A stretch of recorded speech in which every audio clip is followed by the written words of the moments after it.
Break के बाद आप सभी का बहुत स्वागत है सी न्यूज भारत में। नमस्कार, मैं हूं रत्ना। वक्त हो गया मध्य प्रदेश छत्तीसगढ़ बुलेटिन का। बात होगी बालोद की, जहां धान उपार्जन केंद्र में एक बड़ा भ्रष्टाचार का मामला सामने आया है। साथ ही बात होगी करवर्धा की, जहां पुलिस द्वारा तनाव प्रबंधन विषय पर प्रेरणादायक अतिथि व्याख्यान का सफल आयोजन किया गया है।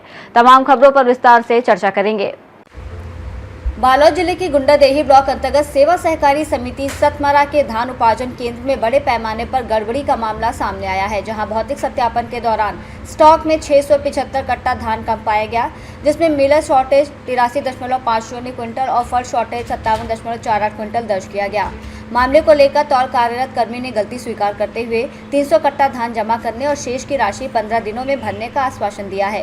वहीं कांग्रेस ब्लॉक अध्यक्ष कचरू राम साहू ने एसडीएम को शिकायत देकर निष्पक्ष जांच और दोषियों पर कार्रवाई की मांग की है, जबकि स्थानीय लोगों में ये चर्चा है कि मामला संगठित गड़बड़ी से जुड़ा हो सकता है और प्रशासन द्वारा इसकी गंभीरता से जाँच की जा रही है। चलो अपन परिचय बताओ। मोर नाम है दक्षराज सारवा, ग्राम सतमरा। मैं सतमरा सोसाइटी में तौला के काम करे हूँ। वहाँ जो तौल करे रहे 40-800 वो निकले है। जब गाड़ी लोडिंग करे हूँ तब 30 किलो 300-400 ग्राम का आसपास निकले। जब लोडिंग में करवा हूँ 700 कट्टा, उसमें 13 से 14 कुंटल के आसपास साल्टेजी निकले।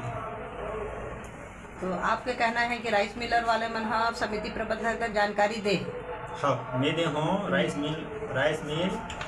मिल वाला मन पर्ची लाई से मैं समिति प्रबंधक ला जानकारी दे हूँ। ओकर बाद साल्टेजी ला समिति प्रबंधक देवा। मैं कहीं अपने काम से बाहर गया था, उस समय जो नोडल अधिकारी है मेरे उपरांत में 675 कट्टा कम पाया गया। और उसके बाद मैं कहीं काम से बाहर गया था। उसके पश्चात मेरे घर में आकर मेरे परिवार को दबाव डाला है। और उसके बाद सोमवार को फिर मेरे घर में आया, मेरे को दबाव दिया, सोसाइटी आओ, फिर वहाँ बैठेंगे, समझौता होंगे। उसके बाद सोसाइटी गया तो मेरे ऊपर बहुत दबाव किया। 675 कट्टा भरना पड़ेगा आपको और 156 कुंटल के आसपास साल्टेजी बताया। और मैं पूछा उसको, ऑपरेटर को पूछा, प्रबंधक को पूछा।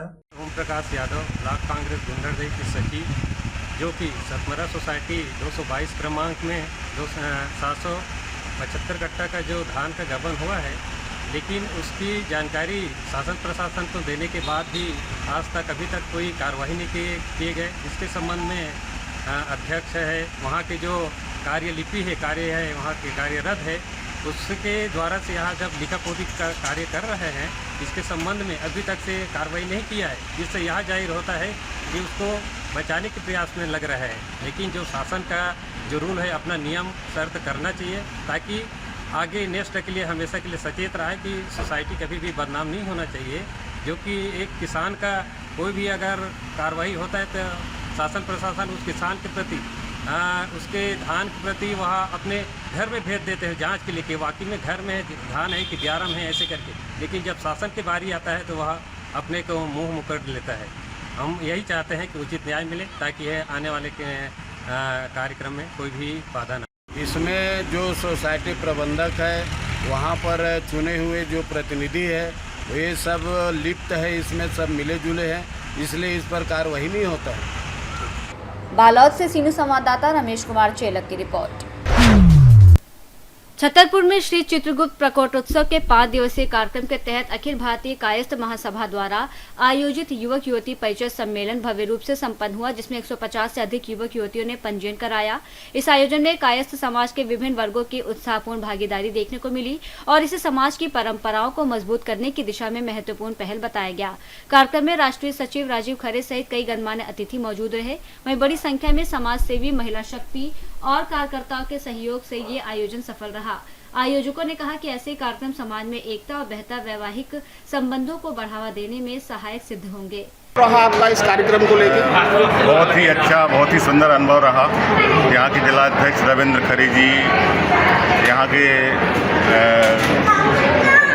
प्रदेश सचिव यहाँ वर्तमान में हैं अभिषेक खरे जी, और हमारे भाई स्नेही भाई आदित्य सक्सेना जी जो कि संभाग अध्यक्ष हैं, आप सभी पूरी समिति के द्वारा बहुत ही भव्य, बहुत ही सुंदर आयोजन किया गया, जिसमें लगभग 125-30 बायोडाटा उपस्थित हुए, जिसमें बड़ी संख्या में चित्रांत बंधु मातृशक्ति भी उपस्थित हुई, जिसमें कई बच्चे बच्ची भी खुद आए, उन्होंने खुद अपना परिचय दिया। बहुत अच्छा सुंदर कार्यक्रम रहा, बहुत अच्छा कार्यक्रम लगा। आगे भी भविष्य में ऐसे कार्यक्रम होते रहे। महासभा संगठन के लिए ये बहुत बड़ा प्रयास है जिला छतरपुर के लिए, और आगे भी ऐसे कार्यक्रम होते रहे। महासभा संगठन आपके साथ है, जो भी जरूरत होगी जिला इकाई को सहयोग करेगी। धन्यवाद। महासभा से भाई साहब बताएं आज के कार्यक्रम के क्या रूपरेखा है और आगामी क्या व्यवस्था रहने वाली इस कार्यक्रम से संबंधित?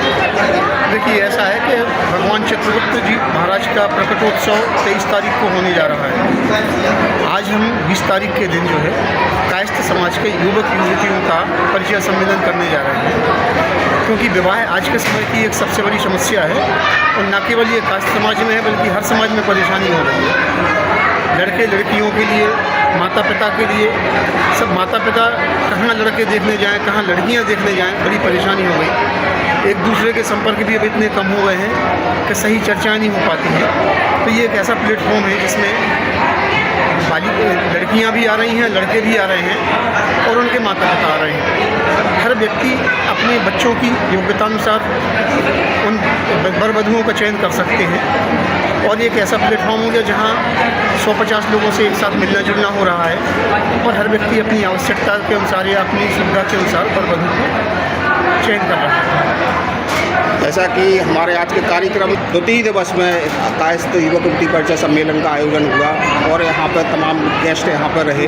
हम उनसे जानना चाहेंगे कि आज के कार्यक्रम में आपका क्या कहना है और कैसे इसकी उपयोगिता आपकी नज़र से कैसे है? सबसे पहले आप लोग कायस्थ महासभा धन्यवाद के पात्र है, जो ऐतिहासिक और ये एक नई छतरपुर बुंदेलखंड में आपने चित्रगुप्त मंदिर प्रांगण में जो एक अनूठी पहल की है। इसमें जो युवक युवतियों में एक शर्म की भावना रहती थी कास्टों में, उसमें आज झिझक मिट्टी हमने देखा, और सब आगे बढ़ के आगे आए, और जो आपने लोगों ने ऐतिहासिक किया है इसमें निश्चित ही आप लोगों को बधाई के पात्र हैं। और ऐतिहासिक रहा है, इसमें सफलता 100% सफलता मिलेगी, क्योंकि जिस हिसाब से यहाँ रजिस्ट्रेशन हुए और सभी लोगों मिलकर ये लगा कि समाज अपनी जागरूक हो रही है, क्योंकि शिक्षित तो थी लेकिन सामने आने के लिए कोई भी नहीं रहता था। आप लोगों ने जो अनूठी पहल की, और आगे भी इसी के बारे में और अच्छा इसमें क्या कर सकते हैं, ये कायस्थ महासभा करेगी।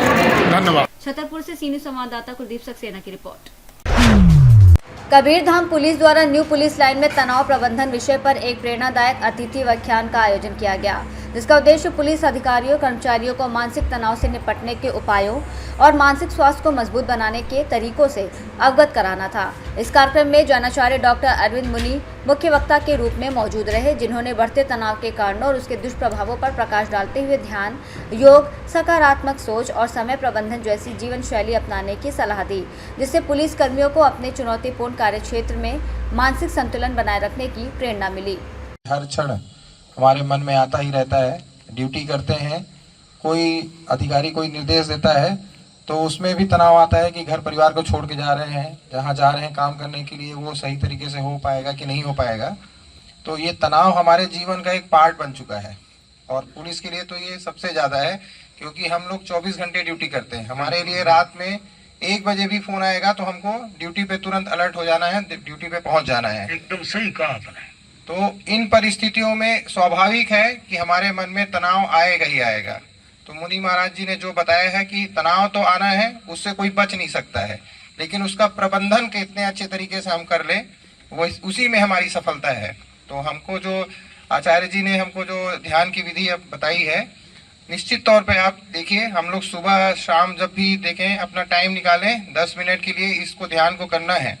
आप लोग सभी लोग रोज नहाते हैं, जो बहुत बड़ी अच्छी बात की महाराज जी ने कि सभी रोज नहाते हो, जाओगे बढ़िया साबुन लगाओगे, शैम्पू लगाओगे, बढ़िया नहाओगे, लेकिन कभी भी अपने मन को नहीं नहलाते हम लोग हमेशा शरीर को ही नहलाते हैं।